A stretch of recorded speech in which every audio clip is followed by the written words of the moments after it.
Audio files. Make it hit again. Yeah, look at me now. Yo, what's up, what's up, Dawn, and welcome back to another reaction, y'all. So sad news, man. The creator of Dragon Ball, Akira Toriyama, dead at 68, man. Growing up, man, Dragon Ball Z has like been my whole childhood, bro. Like, this man is a legend. He's a titan. I remember just, watching Toonami as a kid or Cartoon Network as a kid, and I couldn't wait till Dragon Ball Z come on, man, because Goku and Vegeta and all them characters, man, listen, man, you might want to argue about this, but I believe that Dragon Ball Z has to be like at least top 5 or top 3 best anime of all time. And to really think about it, like, I've never been a big fan of anime like that, but now that I think about it, I am an anime fan because I love Dragon Ball. I love Dragon Ball Z. So I know about other anime shows like Naruto and Bleach and Inuyasha and stuff like that. But in my opinion, the best anime of all time. One of the best anime of all time. So yeah, man, this is sad news, man. Rest in peace to Akira Toriyama. I hope I'm saying his name right. But yeah, man.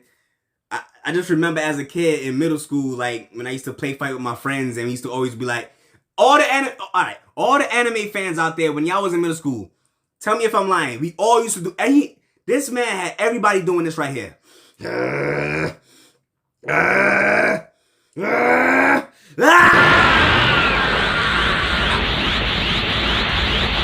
used to play fight, and then, when the Dragon Ball Z fighters get hurt, they make that sound like, Kakarot. We all used to do that shit. But yeah, man, rest in peace to this legend, man. So it says here, it is with the heaviest of hearts that we announce that Akira Toriyama, the creator of Dragon Ball, Dragon Ball Z, Dragon Ball Super, Sandland, and more, has passed away at the age of 68. Toriyama's influence on the anime medium cannot be overstated, as his worlds helped forge many stories, both when it came to the Z fighters and the anime world at large. For now, the official Dragon Ball website has released a statement regarding Toriyama's passing. Akira Toriyama was born in Nagoya, Aichi, Japan in 1955. I know I butchered that. I'm so sorry. He first introduced the world to Dragon Ball in 1984 with the story of Goku and his friends. I wasn't even born yet. Becoming one of the biggest anime properties of all time. Toriyama has continued to work on the franchise to this day, working in the manga along with the recent film Dragon Ball, Dragon Ball Super, Superhero. The letter regarding Akira Toriyama's passing was shared on the official Dragon Ball website and reads as follows.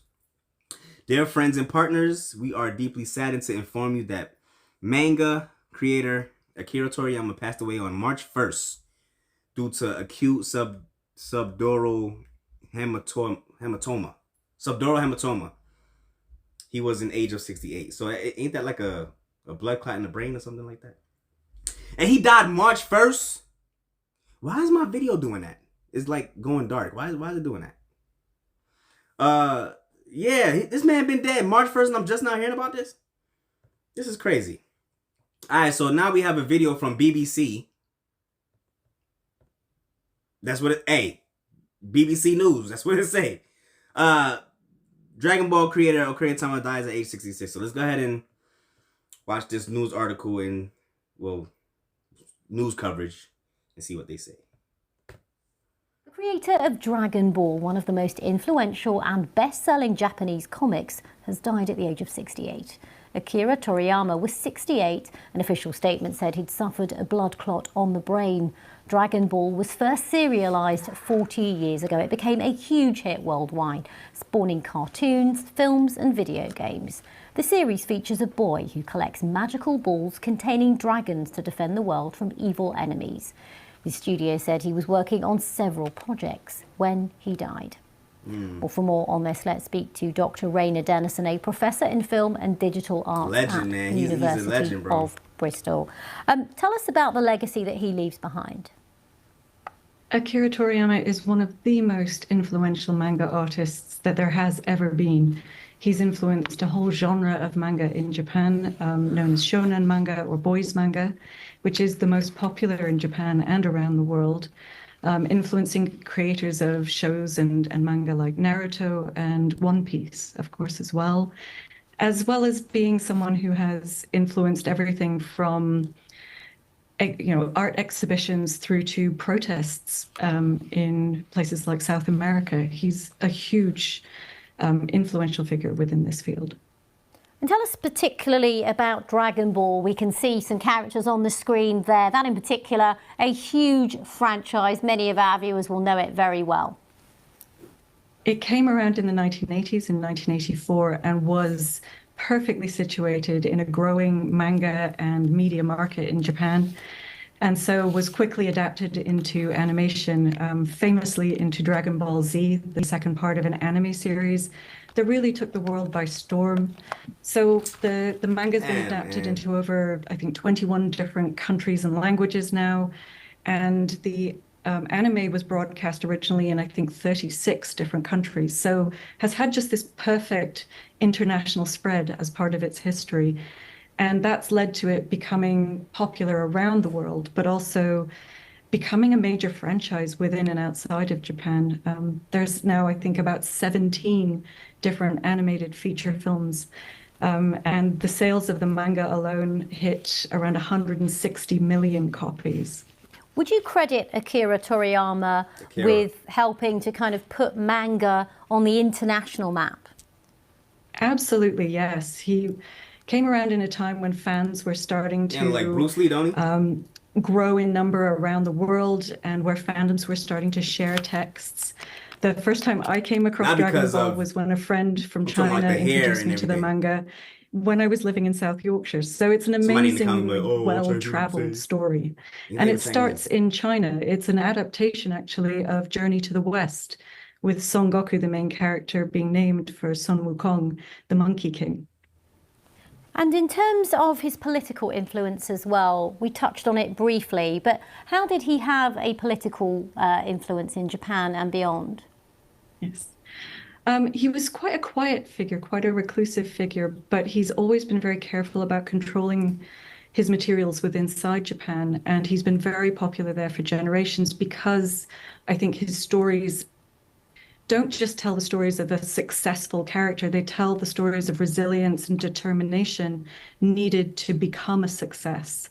And this is something I think we see reflected in places like Chile with the recent student-led marches using actual Dragon Ball replicas as part of their protests. And just one more question, if I may. I mean, how would you also credit Akira Toriyama of kind of spreading Japanese culture more widely around the world? I mean, kawaii is huge now as well. There's even an exhibition in London. You know, a lot of people have kind of copied that imagery, whether it's manga or kawaii, beyond Japan.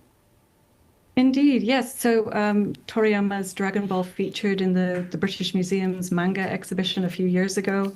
And he's a major figure in spreading a particular kind of aesthetic that has become known as the manga aesthetic. He's certainly been hugely influential, particularly within the boys genre. So less in terms of kawaii, but more in terms of the kinds of humor and action that manga are famous for now.